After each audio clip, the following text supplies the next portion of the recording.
Hey, what's up, everybody? I'm here to give you guys a WWE All Talk video. Uh, since it's been a while since I've talked about it, I'm going to be talking about, as you can tell from the title of the video, but in case you don't know, I'm going to be talking about things from February 10th, 2020 up until Valentine's Day, February 14th, 2020. So I'm just going to get right into it. So, starting with Raw. Um, yeah, Raw was pretty damn eventful. I thought, we had a great edition of Raw. Throughout the show, they were building up the Seth Rollins Murphy, because he's just Murphy now, in AOP feud with KO and the Viking Raiders. In the beginning of the show, Seth Rollins came out and talked about how he's the Messiah of Monday Night Raw and he's here to save everybody. And then it led to Kevin Owens and the Viking Raiders had come out, and we had known that we were going to get an 8-man tag team match with Samoa Joe involved. So he brings them out to attack him, but Samoa Joe tries to sneak up on Seth Rollins and put it in the Coquina clutch, and he succeeds. But then eventually everyone attacks him, and they all fight him off. And it led to later on in the main event of the show, where we had all these 8 guys in an 8-man tag team match. And it was actually a great match. I really enjoyed it. Um, the finish came when Samoa Joe had Murphy tapping out to the Coquina clutch. However, the ref didn't see it, so behind the referee's back, Seth Rollins hit the stomp onto Samoa Joe, and Murphy covered him and got the win. So I really like how they're making Seth Rollins and his faction look really strong. I do hope eventually, though, they give the win to Kevin Owens and the baby faces, because they're going to look really dumb. I think you can get a nice WrestleMania match, either maybe from Seth Rollins and Kevin Owens, or maybe do a Elimination Chamber match or something. But it'd be exciting. Also on this show, Mojo Rawley and Riddick Moss lost to the Street Profits. They did do a promo on them. Afterwards, Riddick Moss rolled up Mojo Rawley and won the 24/7 championship. And backstage, he talks about how he betrayed him because he wanted to break out on his own.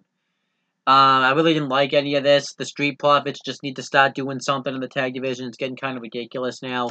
And as it comes down to Mojo Rawley and Riddick Moss, well, it didn't really make much sense to break them up as a tag team, even though they've only been together 2 weeks, and they tried to make it seem like they had been together for longer, so that really didn't make much sense.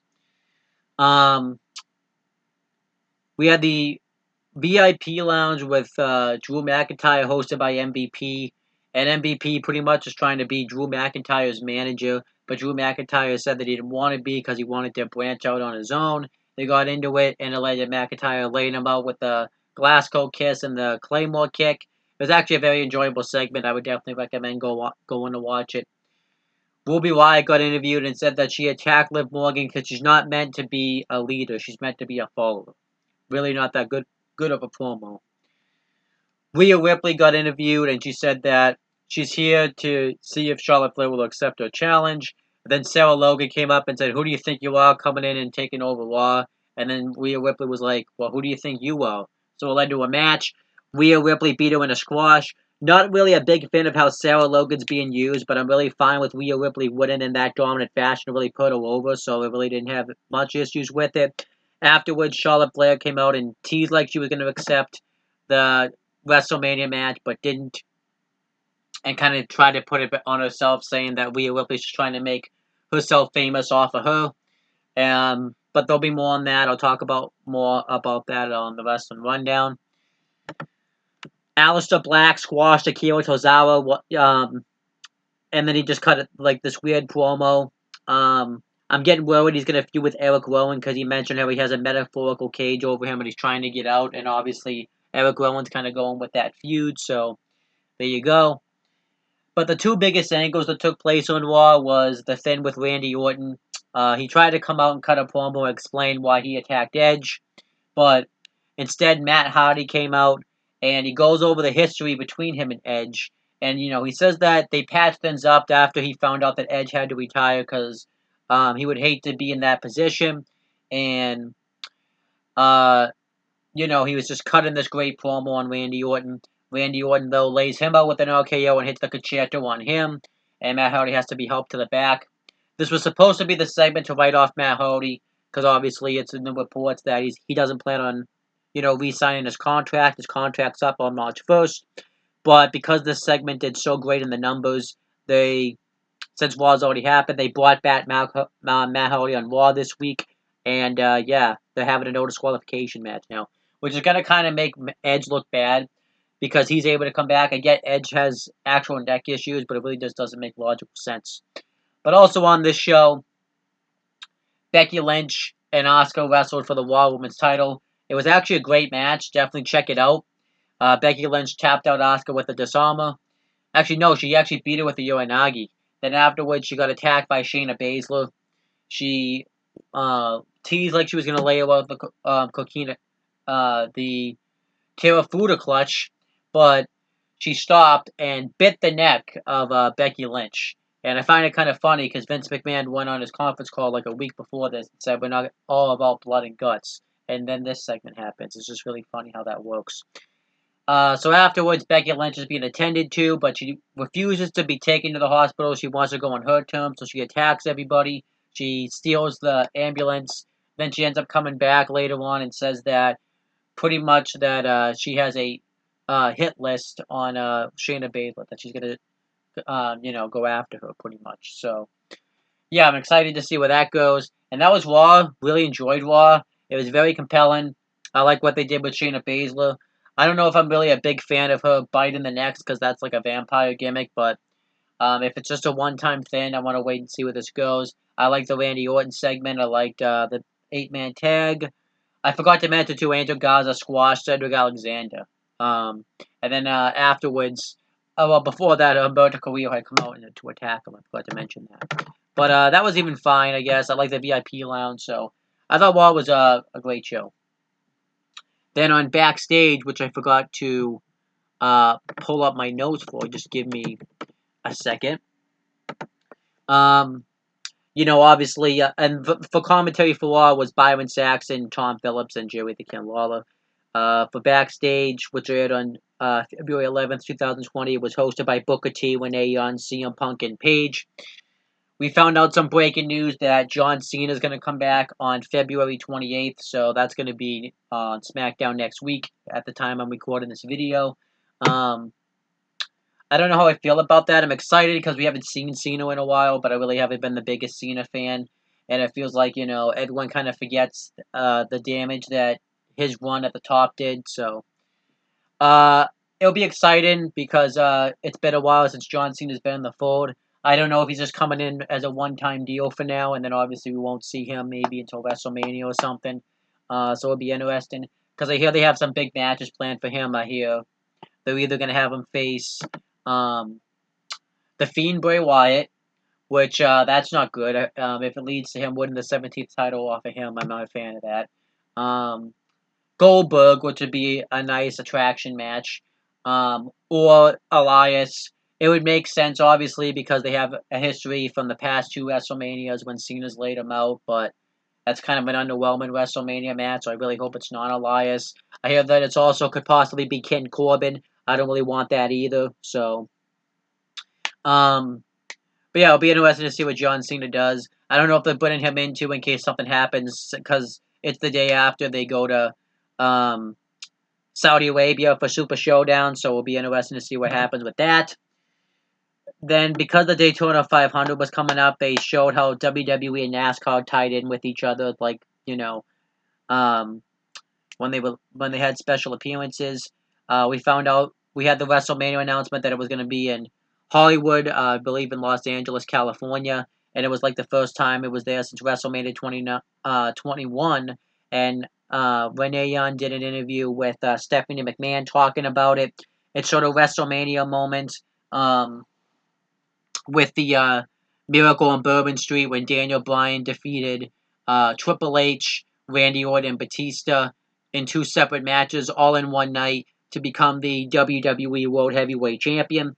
Then it showed the rise of Kofi Mania when he had that gauntlet match, taking Mustafa Ali's place, going up against Um, the new Daniel Bryan, Samoa Joe, Jeff Hardy, and AJ Styles.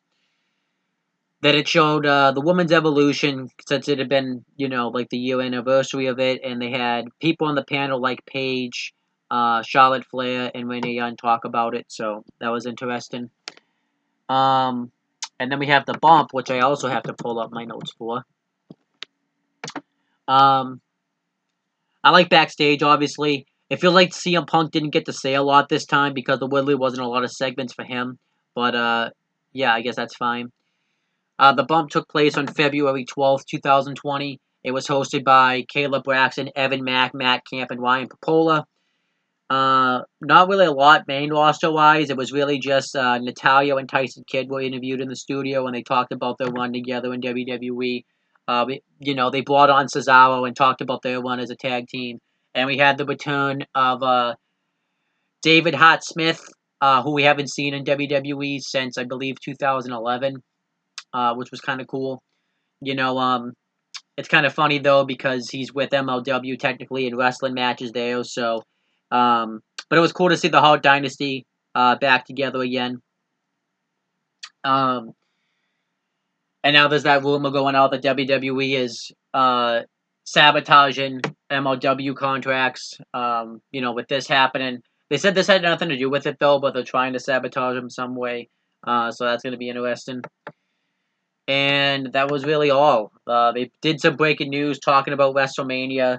Going back to California, WrestleMania 37. They did a WrestleMania contest for the bump where you answer trivia questions. You would answer in via Skype call, and you would, try to win. They're probably going to continue that on the next episode. Then we have SmackDown. Um, the commentary was done by Corey Graves and Michael Cole. I really didn't watch a lot of SmackDown because it sucks. Um, so we had an intro for it. I really don't like the intro.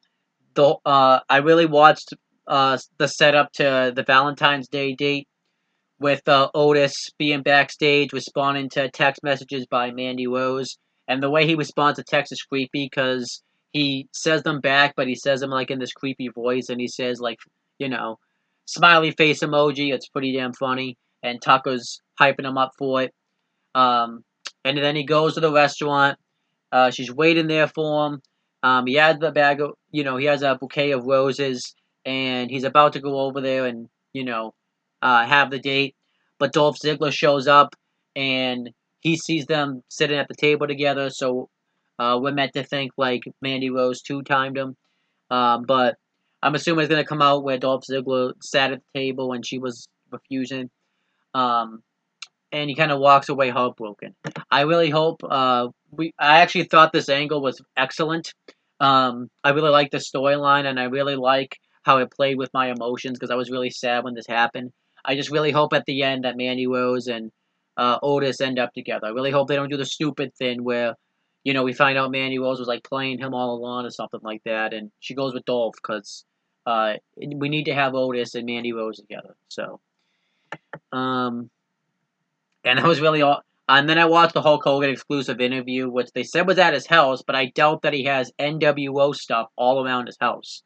Um, he's basically talking about the Universal Championship match between The Fiend, Bray Wyatt, and Goldberg. He's talking about, um, you know, um, NWO going into the Hall of Fame, but then he gets interrupted by the Mr. Rogers version of Bray Wyatt, and he's actually, he actually takes a playing card out of him where he comes out and does the NWO like commercial that they used to do back in the day, and says that he's gonna destroy Goldberg pretty much. And they seems like they teasing a WrestleMania match with Hogan and Bray Wyatt because he says I'll see you in Tampa.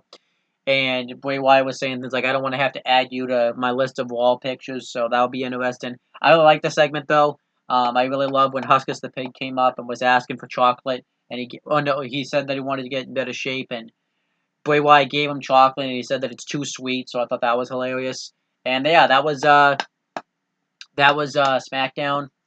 Um, I can't really say if I enjoyed it or not because I didn't really watch much of it. I was gonna watch the main event, but then saw King Corbin down there, so it made me lose interest in that. So, and I'm trying to think what other news sites was taking place. I really can't think of anything. I believe, yeah. So we're getting John Cena coming back. That was kind of the biggest news report. I'm just gonna check real quick. Because I thought I should have wrote this stuff down, but then I wasn't really planning on like doing the video for it. I thought like I'd be doing this on the wrestling rundown. So I'm just trying to see like what other news, because I already talked about the Rock's daughter getting signed. I talked about that in my NXT All Talk video.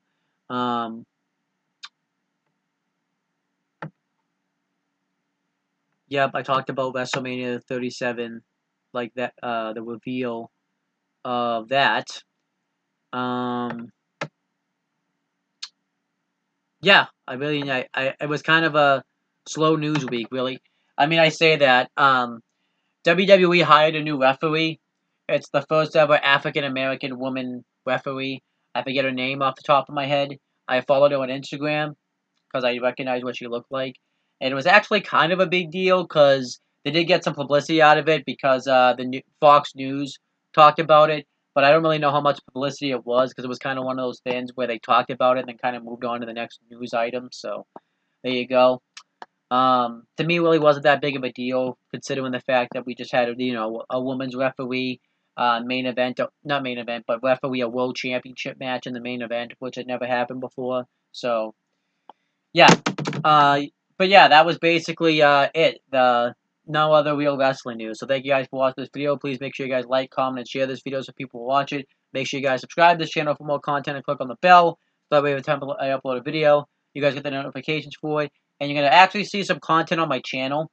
I haven't really been posting mainly. I have stuff recorded, but it just took a while to get it. Right now, the stuff there private, so there's that. But that's pretty much it, guys. Talk to you later.